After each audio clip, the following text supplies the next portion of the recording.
Good morning, everybody. As we go to the Chitas of today, we are holding in the book of Deuteronomy in the Parshas Akev. Today is Tuesday, the third reading, and for the portion of Akev, we're holding on chapter 9, verse number 4. Don't say in your heart, when God repels them from you, you're going to say, it was because of my righteousness. Hashem, the Eibishter brought me, God brought me. L'resh Sarar, to inherit this land. And it's because of the wickedness of these people. Merisha Hashem, Merisha mipanecha, God is driving them out before me. Now she says, repeats the verse, my righteousness and the wickedness of nations both cause my victory. So the verse says, the verse continues, verse number 5, so it's not in your righteousness. And the goodness and because of the integrity of your heart, you come to inherit the land.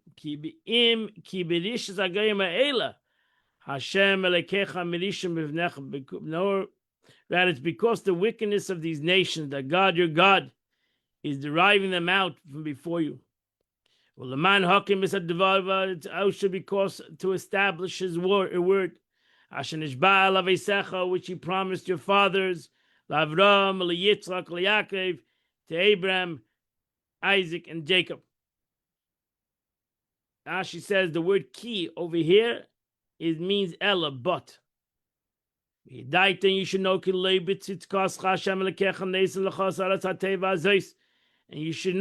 that God is not giving you this land because of your righteousness. Because you're a stiff-necked nation.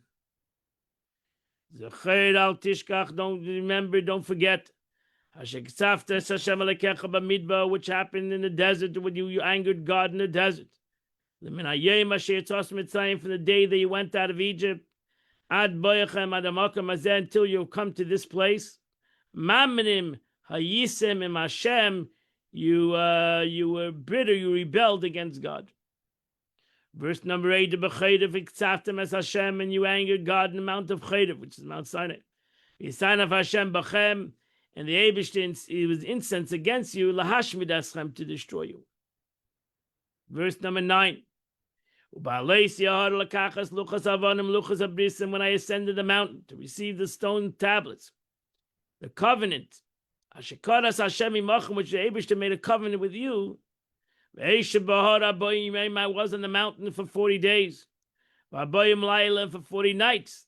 I did not eat, nor did I drink any water.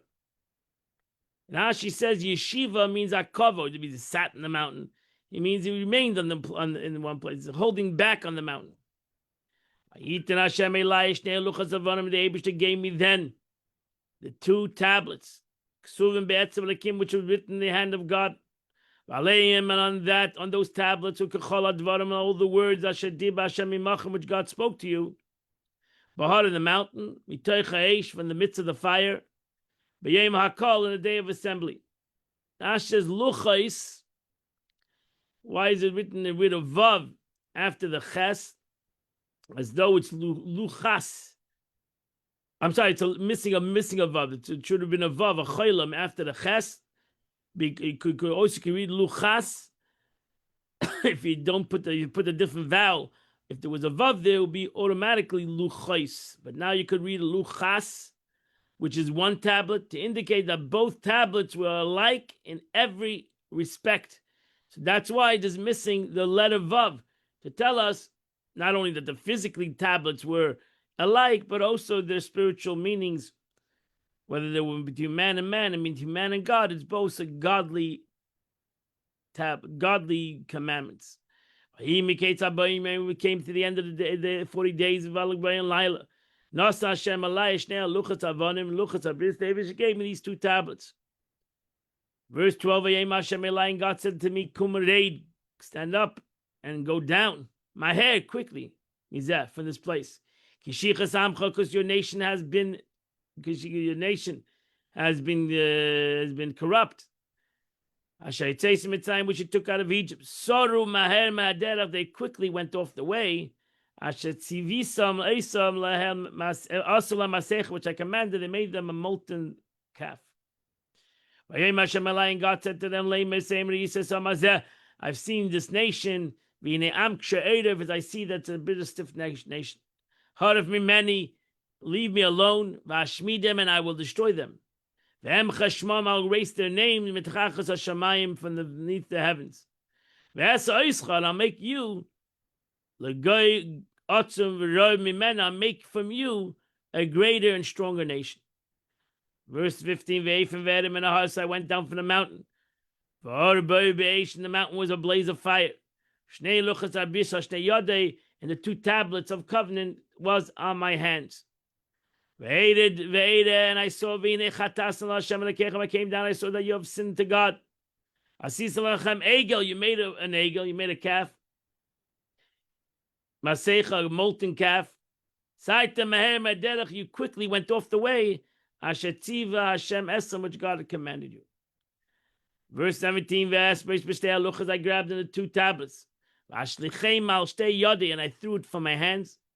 And I broke it in front of your eyes. Verse 18, and I again threw myself before God. I prayed before God as I did in the beginning. I went up for another 40 days and 40 nights to pray to God. I didn't eat any food. I didn't drink any water. All because of your sin, which you sinned, which you did, and to be bad in the eyes of God, to anger him. She says, as it says, I will now ascend to God. Perhaps I will be able to secure atonement for your sin. So on that ascent, I stayed for 40 days. This means that it ended on the 29th day of Av. But Moshe went up on the 18th of Tammuz. Right, the 17th of Tammuz, he broke the luchas. He broke the tablets, the 17th day of Tammuz, which was a fast day. He then went up for another 40 days, which is the 29th day of Av. He then spent another 40 days, came down, went up for another 40 days, from the Chodesh Elul until the 10th day of Tishrei, which is Yom Kippur. And there it means that he ended on Yom Kippur. So that's 3 times he went up for 40 days. First 40 days ended on the 16th of Tammuz. He broke the luchas on the 17th day of Tammuz. Went up back on the 18th day of Tammuz. Was there to the 29th day of Av. Came down again. Went up again with the second luchas. And was there for another 40 days. And was told on the 40th day, Vayei Hashem Salachti, which came down on Yom Kippur, which is the Day of Atonement, and that's why we say the davening, Vayei Hashem Salachti, that statement many times. On that very day, the Holy One, blessed be He, became joyful, reconciled with Jews, as it said to Moshe, I've forgiven them, in accordance to your words of Salachti Kedvarecha. Therefore, this day is designated for pardon and forgiveness. And how do we know that he was fully appeased? For it says regarding the 4th day, the 2nd tablets are remained on the mountain like the first days. Thus, like the first 40 days were spent in God's favor, so too the last 40, not the middle 40 days, but the last 40 days was I spent in God's favor. That God forgave us, and He gave us the 2nd tablets, 2nd chance, 2nd tablets, which is even greater than as brought down than the first tablets. But now, you can now infer that during the middle 40 days, between Shiva Asar Tammuz, the 7th day of Tammuz, and the 29th of Av, is God's wrath, and God was and that's why Shiva Asar Tammuz, Tisha B'av, all falls out in these 40 days. Verse 19: For I was frightened from the wrath and from the fury. Asher Kotzav Hashem Aleichem, which God had displayed in His anger upon you, to destroy you. Vayishma Hashem Elai, and God heard me, Gam B'Pami, also at that time. Verse 20, Bad in the son of Hashem Moed, and God was very angry with Aaron too. Ashmidai, to destroy him also. And I also prayed for Aaron at that time. Now she says, because he listened to you, he acquiesced to your wishes to create this egel. Lashmidai, this refers to eradicating his offsprings. This is the concept of an aspect of Kodesh. The Eibishter ultimately did do a tragic thing to his family, and he lost 2 of his sons. As it says, I destroyed Va'ashmid, the fruits of above. And my prayer was affected to atone and reduce the sentence by half. So he lost 2 of his sons, and he survived by 2 of his sons. Verse 21, and then the object, the sin which you did, which you created an egel. I took I burned it in fire. And I grinded it well. Until it turned to dashes. And I threw it into the stream. Hayedim and Ahar was coming down from the mountain. Now she says, Tochen is a present tense. Verse 22. You broke the in a Taveda and in Masa and in Kibbutz HaTaveh, all these places you angered God. And then when God sent you from Kadesh Barnea, Lema Luva to Shuasar, let's go up to and let's inherit the land. Which I'll give it to you. And you again defied God. And you didn't believe in him. You rebelled against God from the day that I knew you. But I cried out to God those 40 days. Which I prayed. Because God has said he wanted to destroy you. Now she says, these are the very same days mentioned above, and they are mentioned again, even though he goes into the future. But it's mentioned that Moshe Rabbeinu mentions again this point, because Moshe, in order that his prayer is written here as to say, God, do not destroy your people. Moshe Rabbeinu wanted to put it into the Torah what he prayed to the Eibishter. And I prayed to God very much. I said, I didn't know Elikim. God, our God, don't destroy your nation. And your inheritance. Ashapadisa, which you redeemed. With your strength. Which you took out of Egypt with a strong hand. And remember your servants Avram, Yitzchak, and Yankov. Do not pay heed to the stubbornness of these people, to their wickedness and to their sins. A lot of these expressions and these psukim are put into the davening of Yom Kippur, and you'll see these prayers. Least to the people, the land which you took us will say, the Egyptians will say, the Abish doesn't have the power to bring him to the land. And the Abish, because he hated them, he decided, why should I get the Egyptians to do my anger? I'll do it. I'll take them out of Egypt. To destroy them, to kill them in the desert. But they are your people, and they are your inheritance. Which you took out with great strength, with an outstretched arm. And that completes the Chumash for today. We now go to the Tanya of the day. Beautiful letter of the Rebbe, the Alter Rebbe, the 5th letter of the Alter Rebbe. Very long letter, and a very deep letter, and a beautiful letter. So the Alter Rebbe continues his theme on the power of tzedakah, the way it affects ultimately the physical world, because that's the whole purpose. That to be able to praise Al Yisrael Ish B'Chochmasa, he ended yesterday off The person shouldn't praise himself with his wisdom.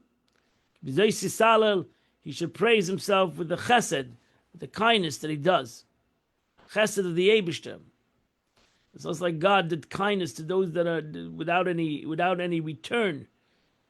In the first 6 days of creation, when He created the world, only mitzat chafetz chesed, because the aspect of of kindness. So too, each and every one of us should act in the same way to the benevolent, to those that are in need. And the above will understand what the Arizal says. Sheyesh beis minin neshamas b'Yisrael, that there are two kinds of souls amongst the Jewish people. Neshamas tamid chachamim. We have the souls of the scholars, the avodas chachma, ha'iskim b'Torah, which they engage in the study of Torah, chol yameim, all their life.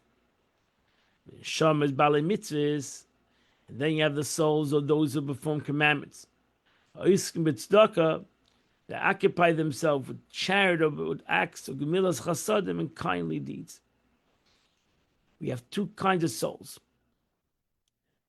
So we have the souls of those that their purpose, they came to the world to elevate the world through Torah, and we came to Marad Chushbana. We came to those that their asek is to elevate the physical world through maisim tovim, through acts of kindness, charity, mitzvahs, etc.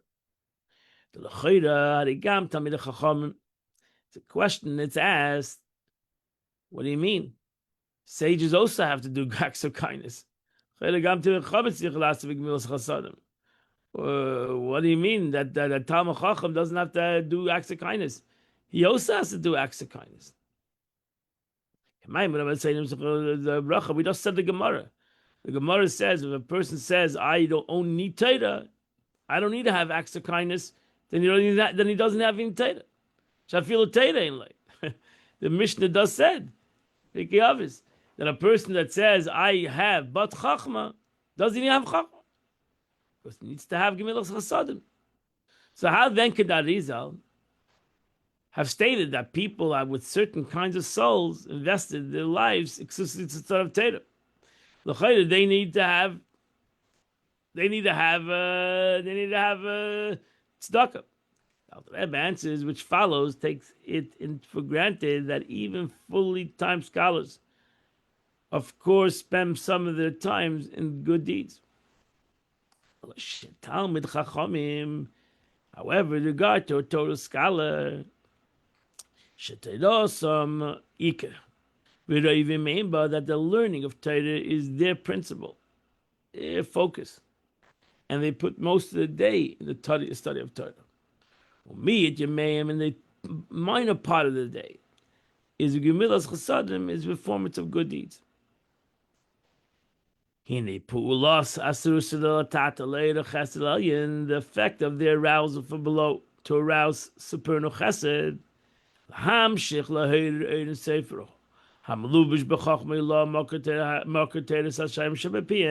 to go forth and bring downward the infinite light of God that's invested in the supernal chachma, the source of God's Torah, which is in their mouths,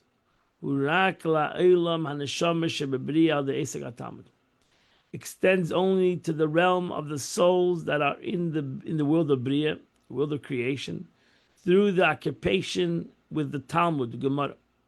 The study of Gemara, in so much as it involves the reasoning of the intellect, give and take, corresponding to the world of Bria, the realm of comprehension. And to the extent to the angels of the world of Yitzida, they live on a Mishnah, through the occupation of not only Talmud, but they learn Mishnah. The Mishnah constitutes statement of law, kosher, non-kosher, pure and impure. Such a, I don't know what this word is, which is a reflection of the material world below, in the divergence of the attribute of Chesed and Gevurah. We learned this. So we have the Shish Midas, the Shish Sidrei Mishnah, the six. Rabbi Yehuda Nasi divided it into 6 parts, the whole Mishnah, because it's connected We learned the Alter Rebbe said it's connected to the 6 emotions. So that's the world of Yitzira. The world of Yitzira is the world of emotions. So it affects ultimately the emotional attribute, not only in the transcendental intellect, that's Gemara, but it's brought down into what's you're allowed to do, what you're not allowed to do, what is kosher, what's not kosher. That's a chesed and gevura. Chesed is what kosher, and gevura is what not kosher. It's gevura. I related to the world of Yitzira, which is the realm of midas, the spiritual emotions. Yan hayes hachayis hanashamas hamalachen nishmeret tzufi eis adibur hiterish bapeh. For the animation of the souls and the angels derived from the combination of the letters of speech, meaning the oral Torah, which is written in Pesach Eliyahu, the Sfira of Malchus, corresponding to the mouth, which is called the oral Torah, Malchus. So ultimately, the Alter Rebbe is explaining is ultimately that neshamas of Talmidei Chachamim, neshamas of sages, those who sit and learn Torah, they create the world of Bria. They create all the malachim in the world of Bria through their Torah study in this world. So the more they contemplate the Talmud, the more they create the Olam HaBria, the world of creation, which is the malachim, intellectual malachim. And then they, through the learning of Mishnah, they create emotional malachim in the world of Yetzirah. And there they create those malachim. How do they create all these malachim? Ultimately through malchus of the world of Bria, that they bring the Talmud in their speech. And ultimately they create the malachim, the world of Yetzirah, the emotion, malachims of emotions in the world of Yetzirah through the speech again, through malchus. Ultimately it's all created through malchus of that world, which how is malchus of the world created in the world of Yetzirah? Is through my speech in Limud HaTorah in this world. And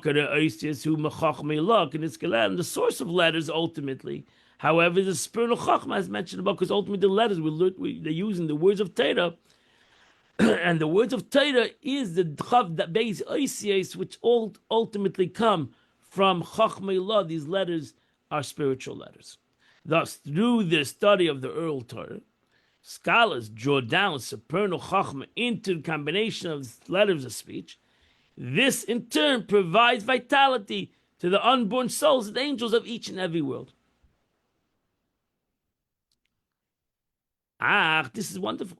The Taka, a wonderful thing. It's unbelievable. The binyan of the world of creation, the building of the world of formation. These are ultimately creating spiritual worlds.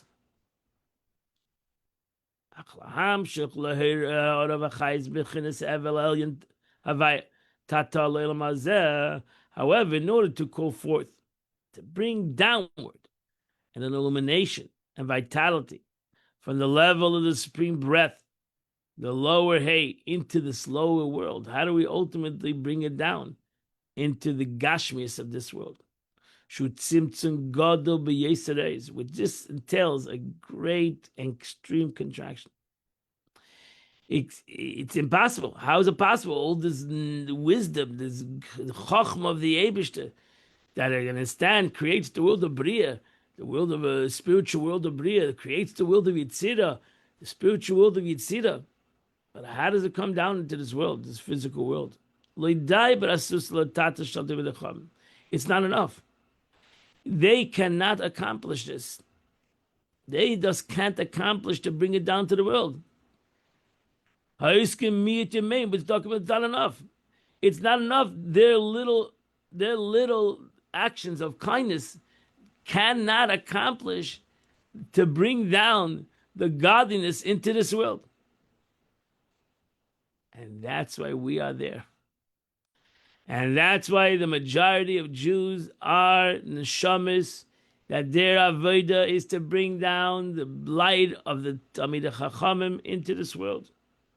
El de Asarusa, the Balei HaMitzvahs. This is affected only through the arousal by those who perform commandments. Hariskin Rav Yamein, which a majority of their day is involved in acts of kindness. Which Dako Binos Chasadim.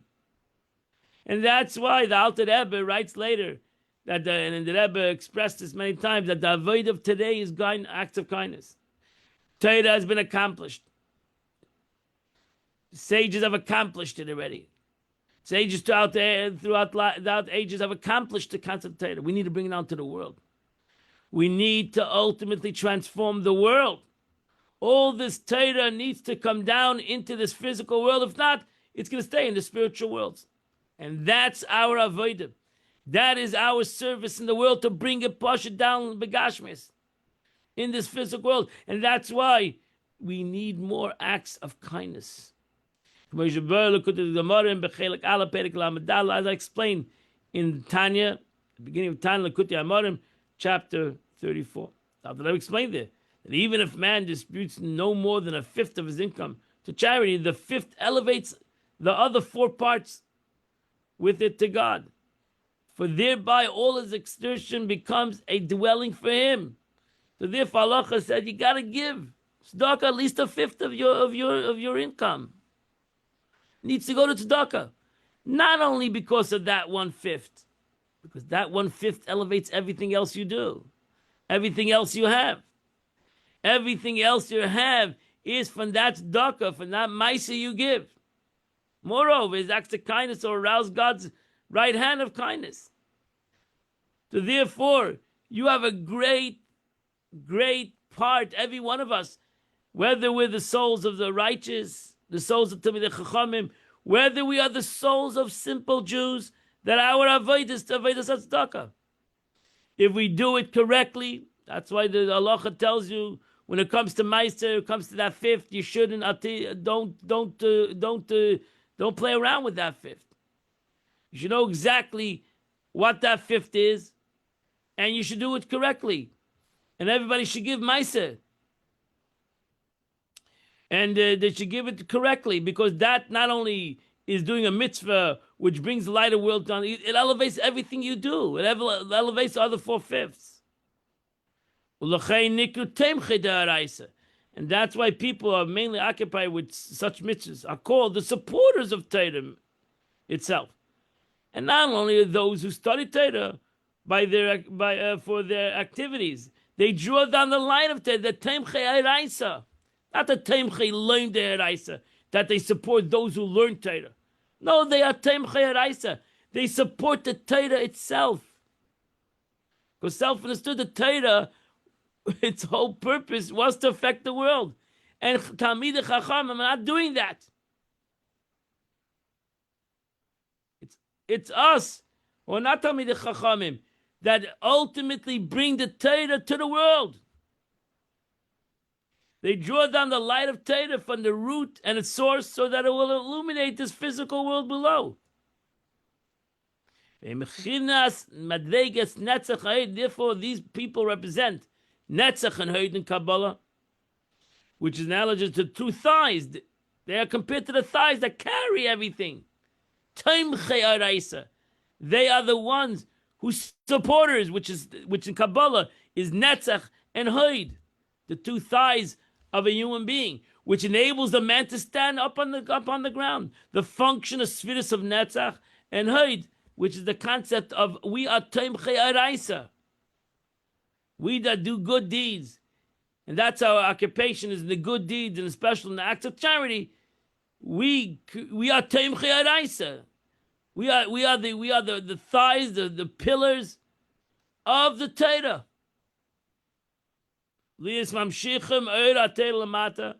Because we cause the light of Torah to be brought down to this physical world.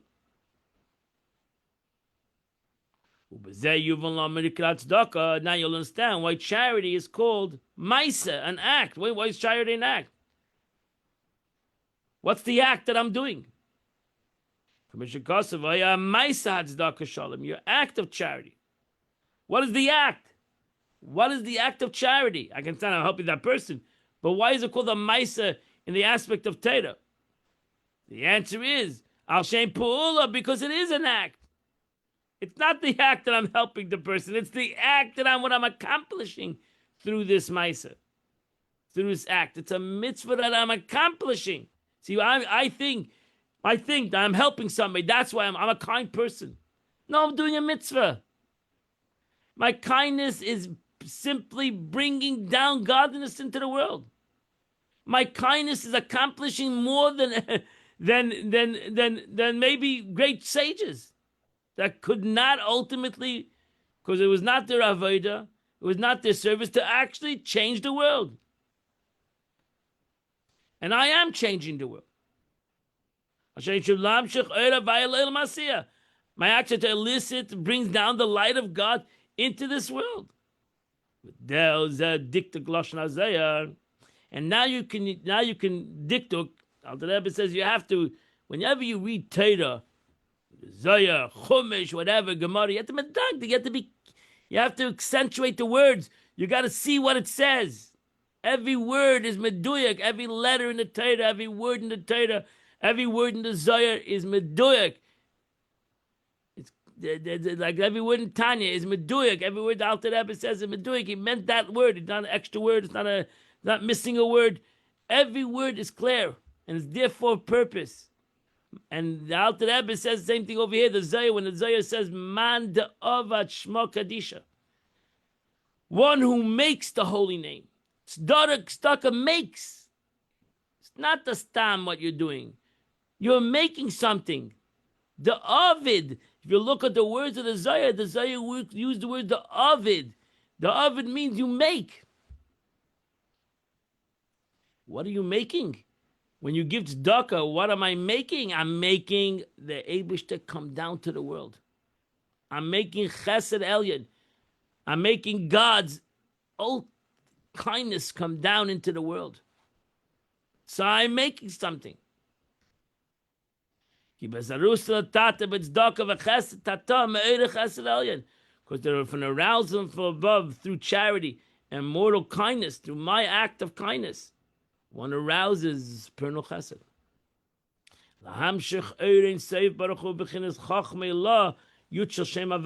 To elicit the infinite ain't safe life in the supernal chachma, the yud of the divine name. Lahei shel shem havaya brings down the yud, chachmei love, my act of kindness. Brings down, awakens the yud, which is the chachma of the God's name. Infinite constant of godliness, brings it down to letter Hey. Which is the speech. Hey. Hey is the breath. Peruach. That's what the word it says. With the words and the spirit of God. Breath, speech of breath of his blessed mouth. In order to draw it down into this physical aspect, this world of action. Derech Moshel, Lahavdil, Havdalis, and Kates. And the analogy I've given you, and self-understood, is Lahavdil, there's no comparison, but I'm just giving you an analogy. Like a human being speaks only for others, doesn't he speak for himself? Not when the person's alone, that he doesn't need speech. His speech is totally in thought. When he speaks to somebody else. So too over here, when the Eibusha speaks, the hey, that's when the Eibusha comes in, that's the great tzimtzum. This Dvar Hashem. The Eibusha spoke for the world. That's the whole concept of Dibur. Dibur, in general, Machshava and Dibur, you have two aspects, Machshava, Dibur, Maisa.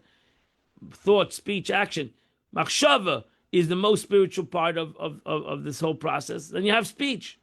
In comparison to action, it's more spiritual. But in comparison to thought, speech is like an action. That's why it's a whole question in the Talmud. Is speech an action? Speech in comparison to thought is a great action.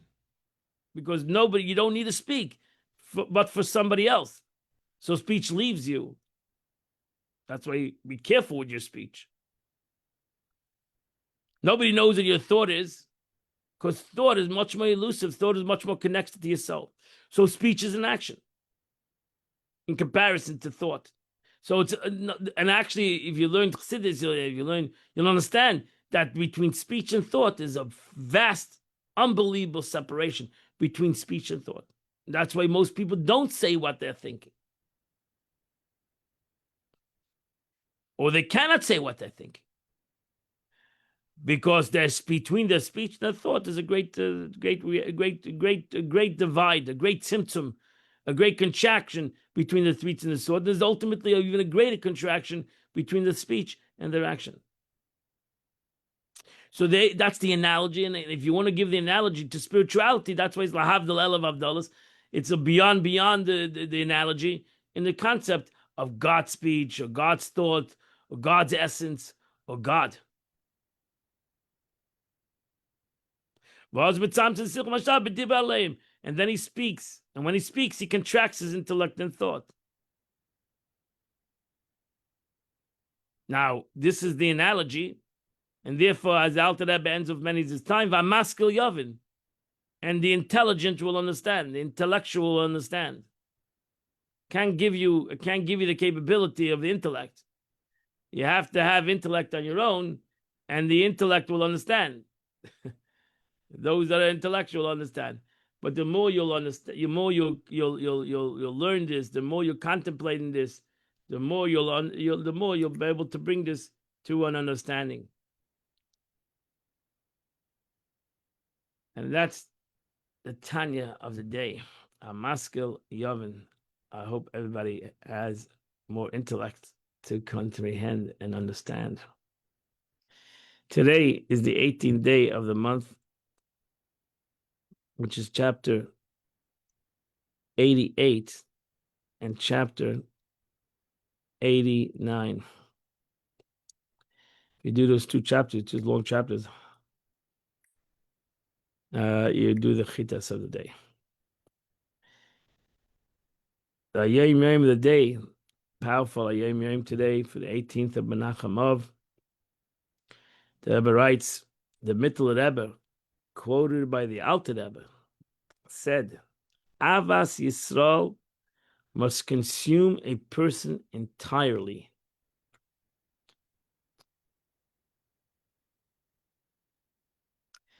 The Hebrew word is, at the bottom over here, the footnotes, he writes, the Hebrew word is, what's written in Hebrew is ad mitzi hanefesh.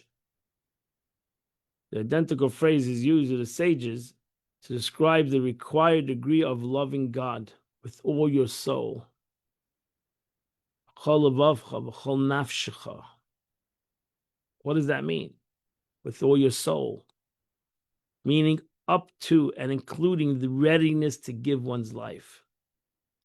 Nafshecha. Whole nafshecha. I mean, I'm ready to give my life. We shouldn't give our life. Chai b'hem, the Torah says, right? But we should be ready to give our life to God.